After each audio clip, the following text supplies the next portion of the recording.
Recording in progress.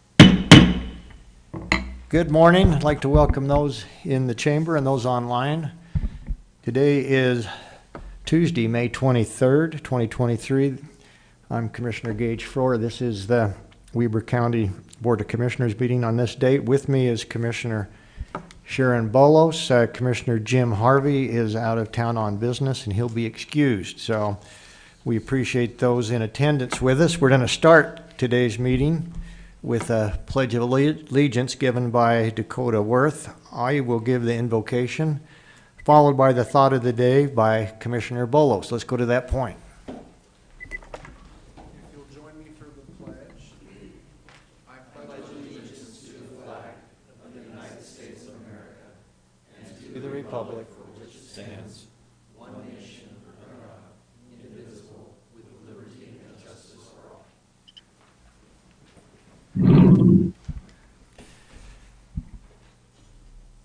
Our beloved Father in heaven, as we come together on this gorgeous spring day in Weber County, we give thanks for the many blessings, opportunities that you have given us in this great country, including the form of government that we have to determine who our leaders are, and we have the right as citizens of this great country to determine what's best for us and our families. We give thanks, Father, for the blessings of the water that we've received over the past 2 or 3 months, but we ask for help that those that have been impacted by the water runoff, and especially our first responders, be given them blessings today that that they may be given the opportunity to have normal runoffs in the next 2 to 3 weeks, and we give thanks for the weather that we've received that may continue. We give thanks, Father, for the upcoming seasons that we expect to be very productive for citizens in this county and the state, and that we would ask that your blessings be with us today as we conduct the business in Weber County, that the decisions we made will be made in the best interest of all those that we represent. We say this prayer in the name of Jesus Christ. Amen. Commissioner Bolos. Well, this is an exciting time. There are a lot of high school graduations going on, and I don't have a graduate, but I thought I would look back at the years that my parents graduated.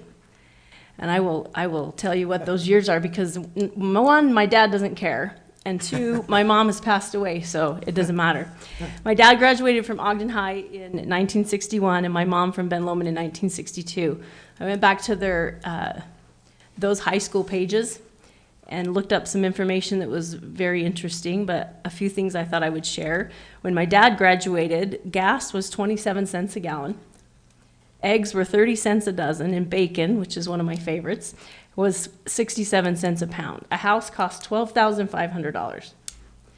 The next year, when my mom graduated, gas had gone up a penny, eggs had gone up 2 cents. There was no information on bacon, so I don't know where that was.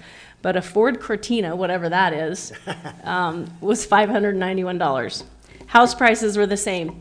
But I looked back on this and I thought things have changed a lot from the time they graduated to the time I graduated, and in 2023. But what hasn't changed is, I think, the optimism of those new graduates when they get out of high school and they have the whole lives ahead of them and a whole world before them and opportunities that they probably don't even know about yet. But so my thought of the day is just to wish those graduates the best of luck in their lives, and I hope they enjoy their futures and have many successes.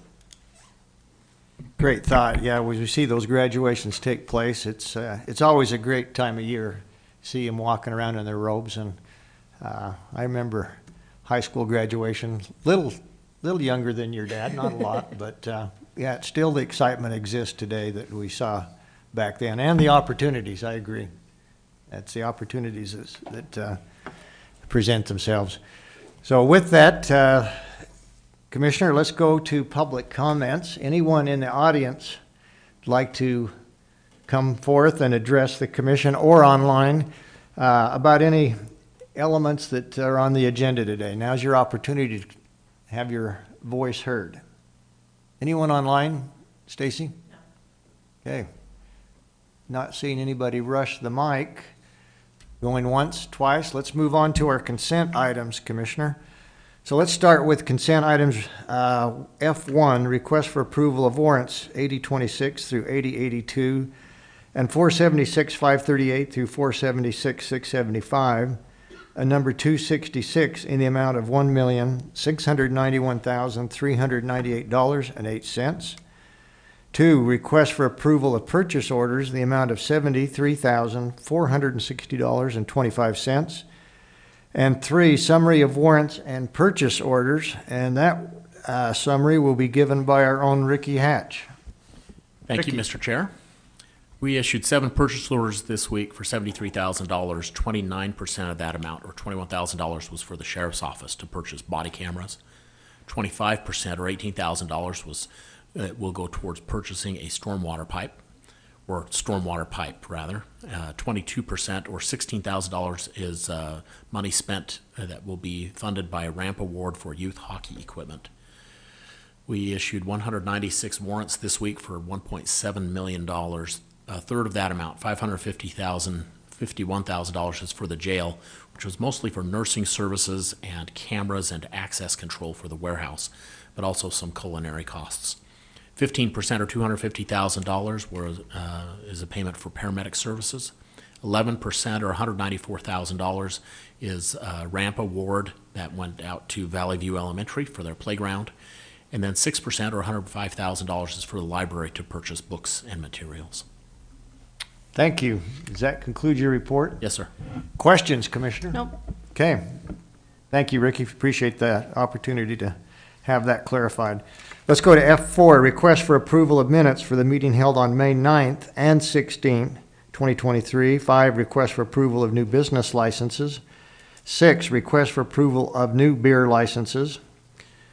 7, request for approval of statement of work from Metasource to upgrade Kofax to enable features for several offices to take full advantage of document storage and search capabilities. 8, request from Weber County Operations Department for approval to surplus equipment. 9, request from Weber County Human Resources for approval of policy 4-200, which is leave practices. 10, request from the Weber County Tax Review Committee for approval to waive 2018, 2019, and 2022 penalties on parcel 676-8. And again, the agenda showed penalties and interest, but we'll clarify that's for penalties only. Interest will be included in that. 11, request for approval of a contract by and between Weber County and Fremont High School to have the Honor Society wash tables at the 2023 Weber County Fair. 12, request for approval of a contract by and between Weber County and Utah Youth Rodeo Association to host the URA finals at the Golden Spike Event Center. That is our consent items listed on the agenda. Commissioner, any comments, questions? If not, I entertain a motion to approve. Motion to approve consent items F1 through 12. Thank you. I'll second that. All those in favor, say aye. Aye. Aye. Motion carries. Consent items F1 through 12 are approved. Let's go to our action items. Action item G1, discussion and or action on Weber County Tax Review Committee recommendation on parcel number 4-40-43. Owner Espinoza and Dakota Worth will be presenting that. Dakota, welcome. Thank you, Commissioners. Long time no see. Yeah. As I'm sure you're aware, the state mandates the county annually to have a tax sale for properties that have delinquent taxes 5 years in arrears, and we also afford a tax review committee appointed by the Commissioners to review certain circumstances for second and additional extensions for these annual tax sales. The first parcel up for discussion, parcel 440 and 43, owned by Juan Espinoza Jr., is one where the ownership has changed. There's been a demonstrable effort and actualization in paying off delinquent property taxes, and there is a evidence of an active loan in process to ensure that those taxes get paid in the near future. So the tax review committee, as we met on May 15th, voted 3-1 to recommend a third extension for this parcel, and it is frankly now ready for your action. Okay, questions, Commissioner? No, just one comment. I appreciate you working with these individuals, and Mr. Espinoza, I appreciate his efforts, and I don't know if he's here. He's not. He Okay. told me he is ill, so he was not Yeah, able I to appreciate attend. his efforts, and I know there were 3 properties that you were working with him on, and he got 2 up to compliance, and so there's 1 we're dealing with, and I think that effort shows that he's in good faith going to take care of the 3rd one. So with that, are you ready for a motion? I am. Okay, a motion to approve, I don't know how to state this, Basically the recommendation. the recommendation of the Weber County Tax Review Committee on parcel 04-040-0043. Perfect, thank you. And I'll second that. Say, we actually, for public knowledge, we actually met with Lynn Taylor and Dakota and Ricky Hatch yesterday on these, and I want to thank the Tax Review Committee for taking the time to go through and analyze these.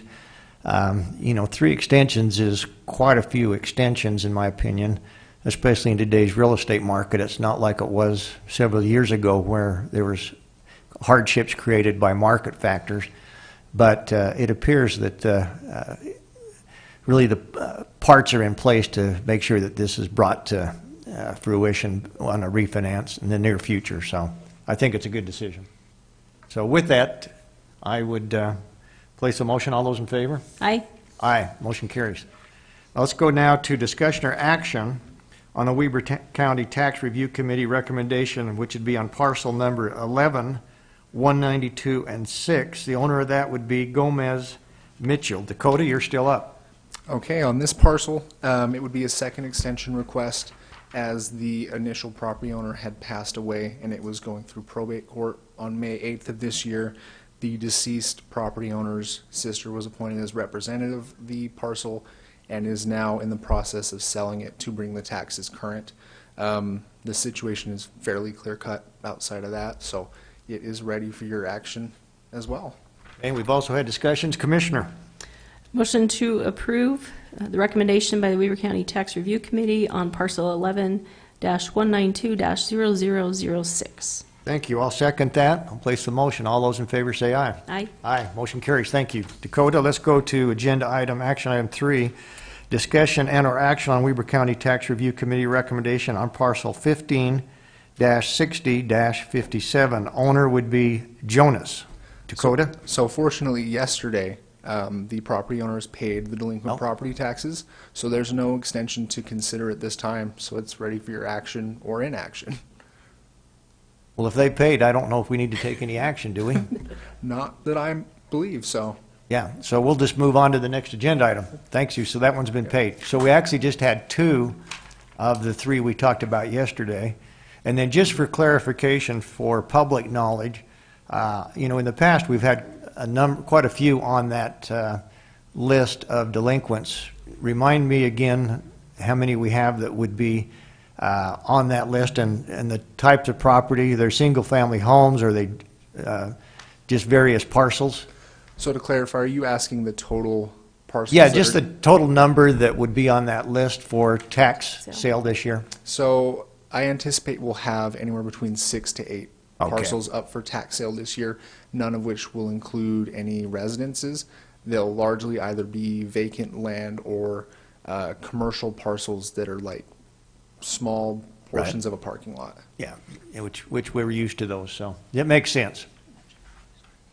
And I do want to make mention that we began the year with 88 on the list for the tax sale, so a reduction down to 6 to 8 demonstrates the county's efforts in reaching these property owners and affording them options to either get help via an extension or just a diligent exercise in finding ways that they can pay those delinquent taxes. Yeah, that's great. Thank you.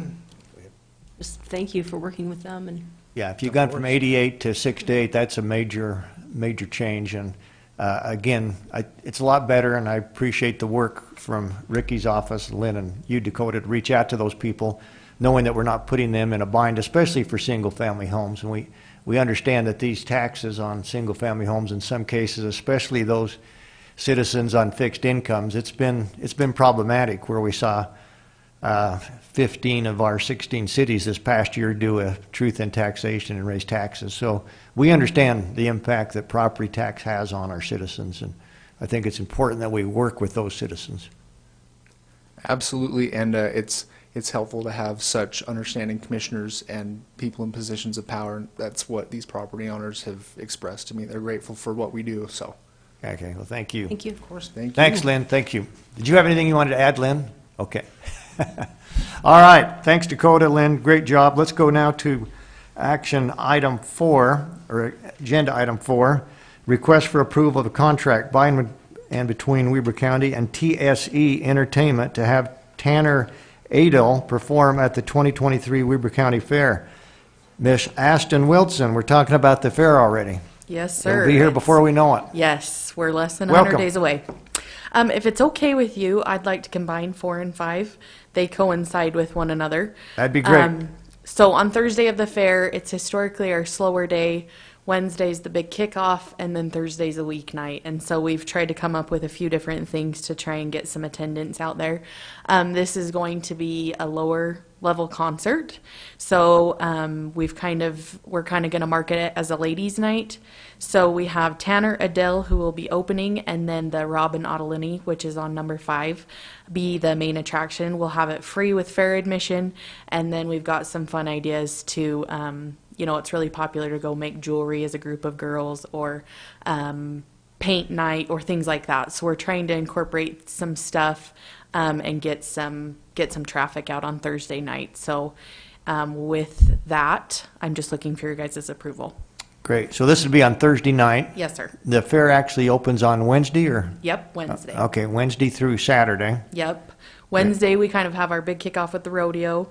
Friday, we've got bullfights again, and then Saturday's derby, auction, all of that fun stuff. So we have kind of a built-in crowd for those 3 days. But the Thursday is always kind of tricky, so we're trying something a little different, and hopefully it pans out. Perfect. Okay, Commissioner, questions? None. I'd entertain a motion that we're going to actually combine agenda item 4 and 5 into one motion, if that's okay.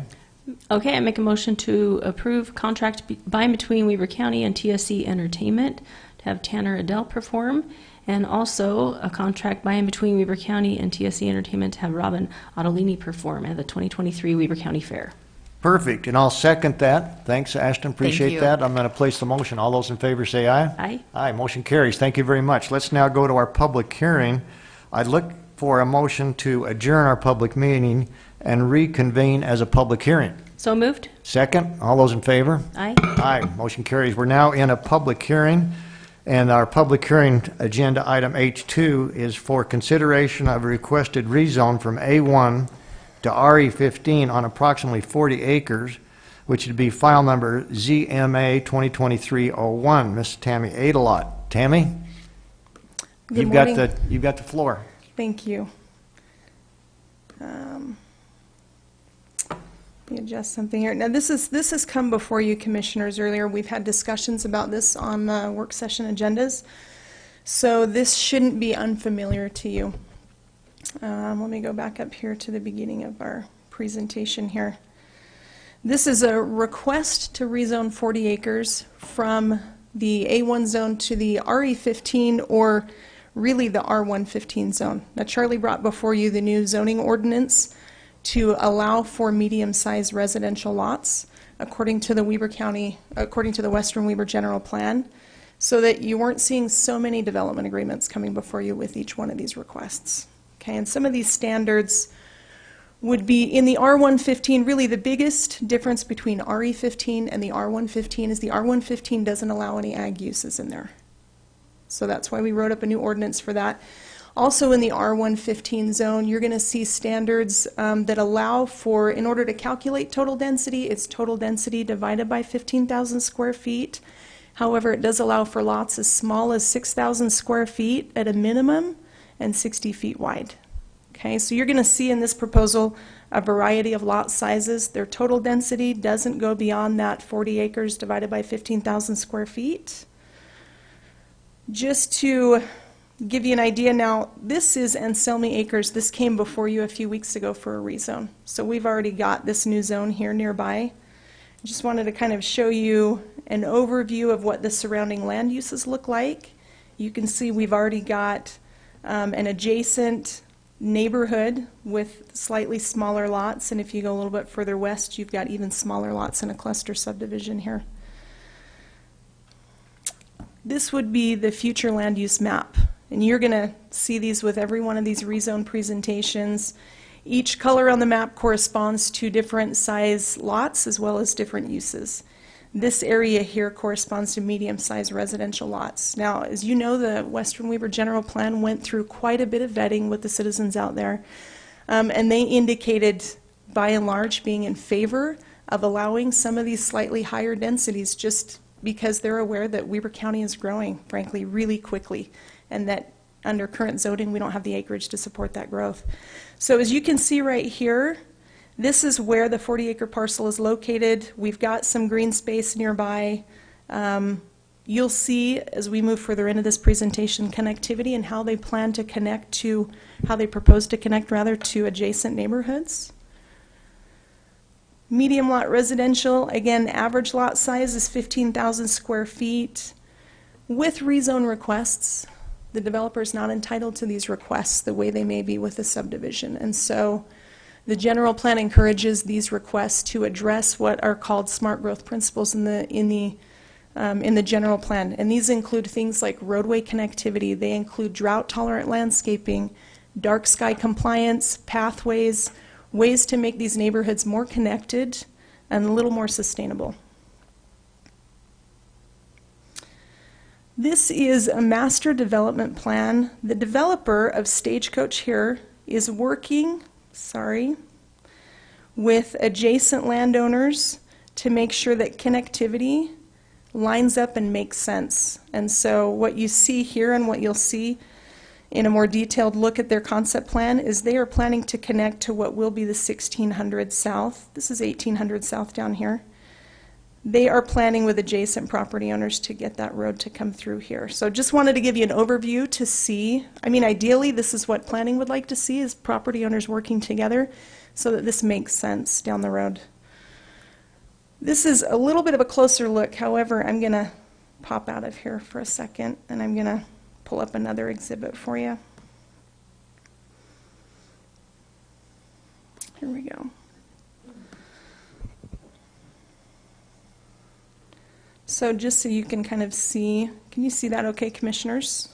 Yes, we can. Okay, this is an overlay of what is being proposed, and I wanted to kind of show you the connectivity to adjacent subdivisions, just so you can see that we, as staff, roundtable these things for weeks and weeks to make sure that whoever is assigned to whichever project's adjacent, that we're all kind of working together and we're all on the same page, and that we're benefiting everybody, not just whoever's within that development.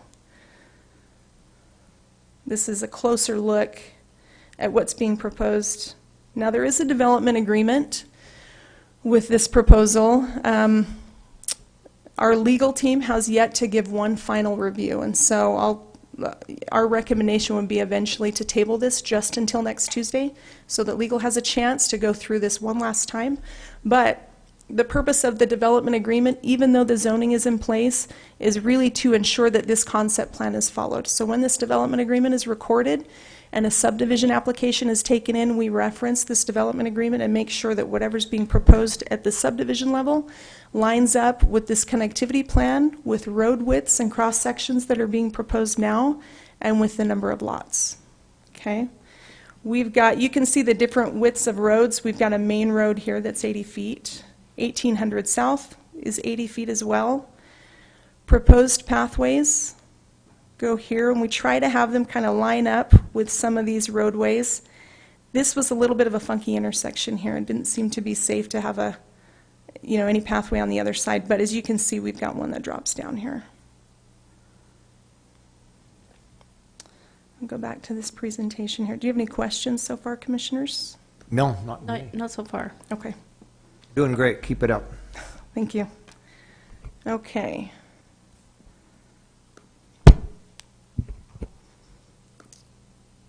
Let's see here. I'm going to go back here.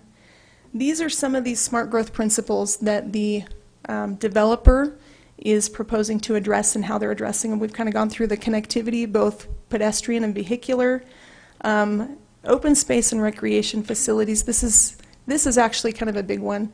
And I know previously when this proposal went before the Planning Commission, the developer had worked with the Parks District and settled on an amount of about $2,000 per lot to donate to the Parks District to improve or acquire open spaces for that Taylor West Weaver Parks District.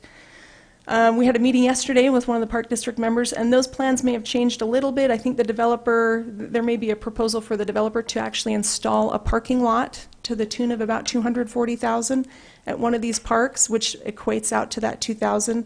When we get that subdivision application in, we will want something solidified and in writing with some approval from that Parks District. That is pretty much all we've got. They've got feasibility. They'll be hooking into sewer. There's feasibility for water as well. Plenty of secondary water shares. That's all that planning has. Again, you've got in your staff report the staff report that was presented to the Western Weaver Planning Commission with their conditions of approval. I will point to one of those conditions was that the density that's allowed is 40 acres divided by 1/3 of an acre. Since that meeting with the Planning Commission, I know the commissioners have expressed a desire to have that 40 acres divided by 15,000 square feet. So the initial proposal included 120 lots, and what you see before you is 116, based on recent discussions with the county commissioners. So again, at this point, we feel like, planning feels like this meets the general plan, the intent of the general plan. They've addressed these SMART principles in a way that would benefit surrounding neighborhoods and the community out there. The only reason we would recommend tabling for 1 week would just be to give our legal team a little more time to review that development agreement. Great. Okay. Thank you. Commissioner, questions? Just one question. So the requested rezone is from A1 to RE15, and it sounds like your recommendation is to R115. Correct. Okay. Okay. And the R115 includes a provision that the 15,000 square feet divided by the total acreage would be the number of lots. That is how density would be calculated, yes. Okay, and that works out in this case to be 115, did you say? There's 116 lots. 116, okay, good. Well, and we've been through this on more than one occasion. I think that makes good sense. I think, again, this is an example of the work that went into that general plan that Charlie and Rick and Commission was involved with over the last couple of years, showing that we needed to provide some type of affordable housing because of the growth in this county. And two concepts became very evident that we needed to make sure: connectivity, make sure that the roads that people could move around, both on active transportation and with their automobiles, get from point A to point B. The other part, making sure that we had parks and recreation involved with that, which it looks like the components of that, and I have talked to the Park District on a couple of occasions, and if the developer is willing to put in a parking lot that's acceptable to the Park District, I think that's great. But it accomplishes the goal of making sure that we just don't have density out there without proper roads and connectivity and proper recreation facilities for the citizens. So, and I think that's exactly the components that Charlie has convinced us of that make sense with our smart growth principles out there. So I'm glad to see that take place. So you'd like to see this tabled? Just until next Tuesday. We'd like to have this. So next Tuesday, when this comes before you, we will have already had our hearing today. This would just come before you for a recommendation of approval or tabling for another reason possibly, or denial. Got it. Okay, so let's now go to, any other questions on that one, Commissioner? So let's go to our next agenda item, H3, request for approval of ordinance of the County Commissioners of Weaver County to vacate a portion of 10,000 East Street located approximately 394 South, 10,000 East, Huntsville, 84317, and that's file number VAC 2022-01. Tammy, you're still up. I am. Excuse me. This is an applicant-driven request to vacate a portion of, I'm going to zoom out a little bit. This is Highway 39 up here. This is located at 10,000 East, and what the applicants would like to do is vacate a portion of this roadway here, just to allow for a little more buildable area. Now, a couple of things to consider. One of the questions that planning asks generally when a street vacation is requested is, are we going to need connectivity here in the future? Let me show you what they're proposing here. They're proposing to still keep this cul-de-sac here. So they're looking to just shorten this roadway. Now, each of these, I've got this zoning map pulled up. This is in the FV3 zone, so minimum of 3 acres in order to create a buildable lot. And these particular parcels are each 13 to 14 acres. So we know that at some point, if the owners decide they want to further subdivide these parcels, at that time we can look at possibly needing a connection. But when we move further south, we just don't see an immediate need for one. We've got some really challenging topography there. And so at some point, we may be able to get it if we need to, but right now, planning, engineering has approved of this. We've received no pushback from utility companies, and we've sent out notices per state requirements. So planning would recommend approval of this vacation request. Okay. Questions, Commissioner? I don't have any. So they're just looking for a portion of that future road to be vacated at this point in time? Correct. Yeah, and pull that map back again. I just want to make sure. Do you want me to zoom in on Geo, or do you want to see their proposal? No, I see, yeah, right there. I just want to make sure. Okay. Yeah, I don't see that future connectivity would make a lot of difference in this particular case. We don't have any imminent development going on to the south of this, and these parcels continue to the other side of that drainage. So, oh, let me zoom back out here. Okay. Yeah, we don't see a need at this time to continue any Great. roadways. Okay, anything else, Tammy? That's it, Okay, Commissioner. any other questions? No. Appreciate it. All right, let's go to our H4 agenda item, which would be public comments. Anyone on the audience that would like to talk and make comments about either of the items we just discussed, H2 or H3, now's the time to come forward. Anyone online? Stacy? Okay. Seeing none, let's go to a motion to adjourn our public hearing and reconvene as a public meeting. So moved. Second, all those in favor? Aye. We're now in a public meeting. So let's go to action on our agenda items H2. So I'd look for a motion that we discussed, Commissioner, on H2 to start with. Move to table? I'll second that. All those in favor? Aye. Aye. That will be tabled until time certain, probably next week. Yes, sir. Thank you. All right, let's go to H3, which would be a request for approval of the ordinance of the County Commission to vacate a portion of the 10,000 East Street located at 394 South, 10,000 East in Huntsville, as presented by Ms. Tammy Ailey this morning. This will be number 11, is that right? That's correct. Move to approve ordinance 2023-11. That would be 11, or is it 12? 11, okay, thank you. Make sure, okay, I'll second that. Roll call vote. Roll call vote for ordinance 2023-11. Commissioner Bolos? Aye. Chair Four. Aye, motion carries. Thank you very much. Thank you, Thanks, Tammy. Commissioners. Thank you. Okay, we got through that in record time. Appreciate your work on that. Appreciate Planning Commission, as usual, for their diligence in bringing forth great information that we have to make decisions. Commissioner comments? Commissioner Bolos? None? Wow. Gave mine. Okay, and Commissioner Harvey isn't here with his usual comments, so I would look for a second motion. Motion to adjourn. All those in favor? Aye. Aye, motion carries. We're adjourned. Thank you very much.